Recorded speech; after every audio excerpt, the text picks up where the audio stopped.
How's it going, guys? It's Nutshell, and today I am going to be telling you one of the faster and easier ways that you can get your hands on the Kappa container, which is one of the containers that basically has more slots. So when you go to put stuff in your backside, it has an additional row. So you've got an extra 3 slots over the Gamma container, which pretty much most of you, if you play PvE, will have the Gamma container. So that's just how it is at the moment.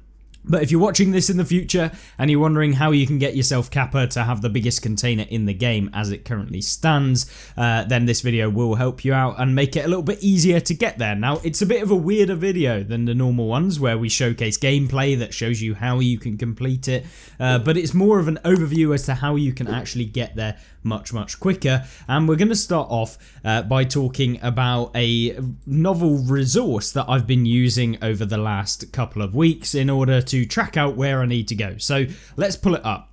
So number one is the Tarkov task for Kappa sheet that you can get on Google Sheets. It's widely available, it's public, it's available to everyone, and a absolute legend has actually made one that basically goes through all of the tasks in the game as it currently stands, and will probably be updated when new tasks come into the game. But essentially it covers every single task that you need for Kappa.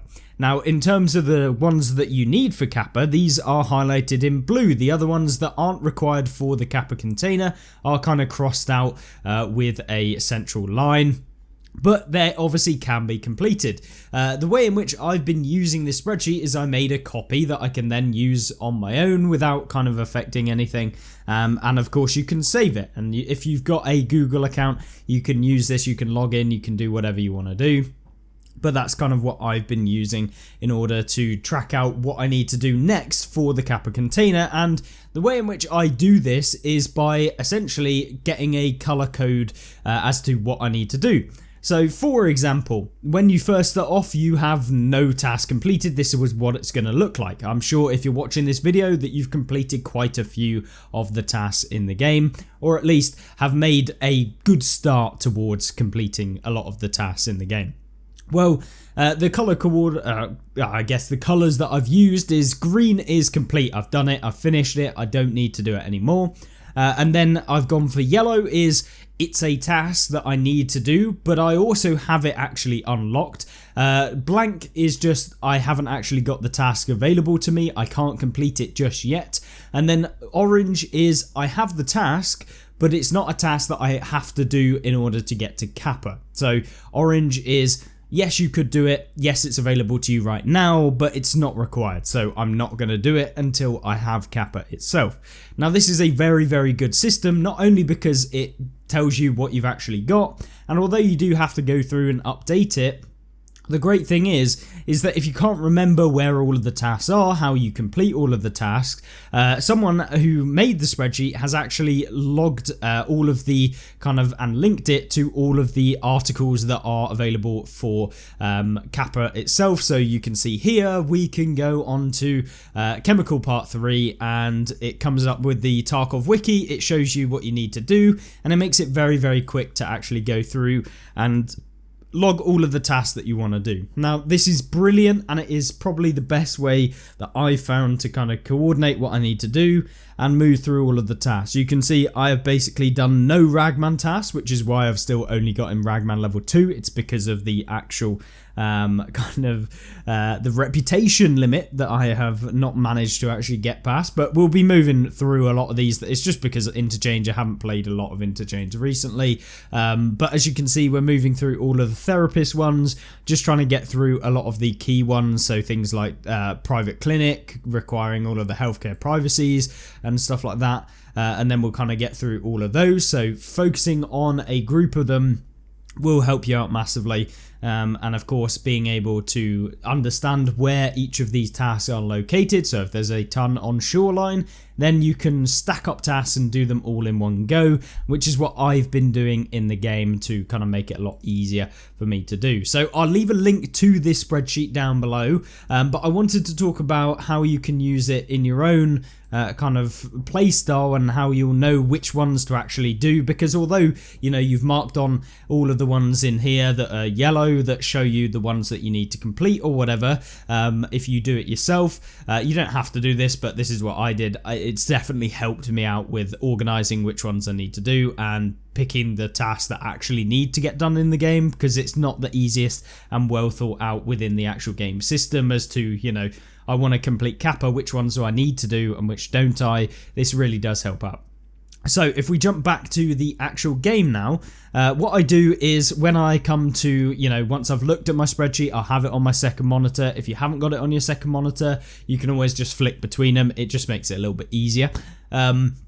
So what I'll do is I will go to my tasks, and you can see I have got quite a few of them here. But the best way to actually look at your tasks when it comes to picking which ones that you need to do is essentially going to your task list. Now you click on character, go up to tasks, and this shows you all of the tasks that you have currently going on, bar the ones that are daily or weekly tasks. It doesn't show you those. These are just like the campaign tasks. So you can see here, up here you've got your quest items. Make sure that if you have got quest items in your inventory, either you put them in your special stash, you'll get the little arrow where it will transfer it, but most of the time you just want to hand them into your trader. Make sure that you haven't got any here before you go into the next one, just in case you do get taken out, because you will lose them in your inventory.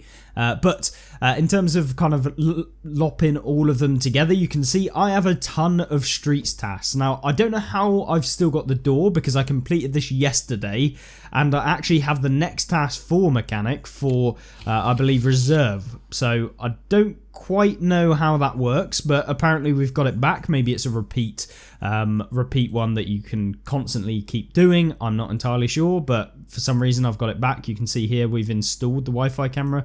I don't know what is going on there, but we've got it again, which doesn't make sense. But either way, you can see we've got loads of streets tasks.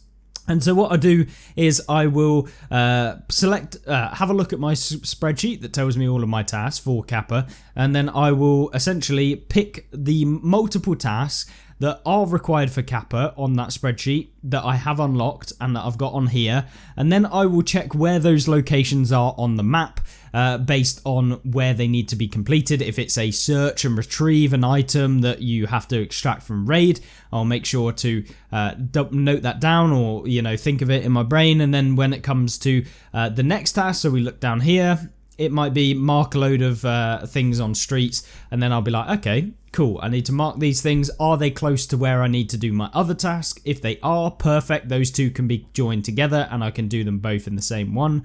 Then I'll just do that for all of them. If I've got loads of different tasks that I need to do and complete, I will join them all together and try and do them in one location of the map. Obviously, if you've got one task on one side of the map and the other one's on the other side, sometimes it is just better to just go in, do that certain task and then leave, or alternatively wait until you've got more tasks on the map to make it more effective in terms of your time and saving you time, that you're always doing tasks on maps that you have multiple different things that you can complete in one singular raid. This is what I usually do. And so if, for example, I look down here, I've got one woods tasks. Now there are more woods tasks that I have got available that are kind of in the any location, which require you to put things on woods, but since I only have one, I'm not going to focus on just doing the woods task unless I really need to unlock more tasks. So essentially I wouldn't be playing woods right now. I would be focusing on things like Lighthouse, Reserve and Streets of Tarkov, and then moving on from there. You can see we've got 2 shoreline tasks. Probably wouldn't do these until later on, until we got some more shoreline tasks, or potentially unless I need to do them. And then of course that's kind of how I will progress with my Kappa, and how I have managed to just steamroll through a ton of tasks in the last 2 days. I was one of those that got to like level 40 and basically had done no tasks, as you can probably tell with my Ragman. But as we've gone through, I have gone through and completed a ton of them, and we've been kind of just making sure to complete as many as possible. And yeah, that's kind of how it's working right now, and making sure that we're just checking the ones that we need to do and joining them all up. And the spreadsheet really does help you out with this, but you don't have to use it. That's just kind of what I do, and it makes it much easier to go through the articles on the wiki and kind of have them all in a neat place. So with that being said, that's kind of just the quick and simple tips that I use for Kappa. It's not gameplay related, but it is going to save you a lot of time with moving between different articles and like typing in every time. It's so much easier to just label off the ones that you have done. And it takes a bit of time to do in the initial bit, but trust me, once you have done it, it really is much, much simpler to track out where you need to go to complete certain tasks. And I'm sure that there are some available for going for Lightkeeper and similar sort of thing, and if there isn't, I will work towards actually doing one so you can have it as available for you for future wipes or whatever you might want to do in the long run. So that's kind of how I will go towards Kappa. Whether you play PvE or PvP, it doesn't matter. It's just about tracking your progress and being much, much more efficient to get where you want to go. So with that being said, if you did enjoy this video, make sure that you like it, and of course subscribe down below for more PvE and PvP content that should be coming soon, and I will join you in the next one. Goodbye.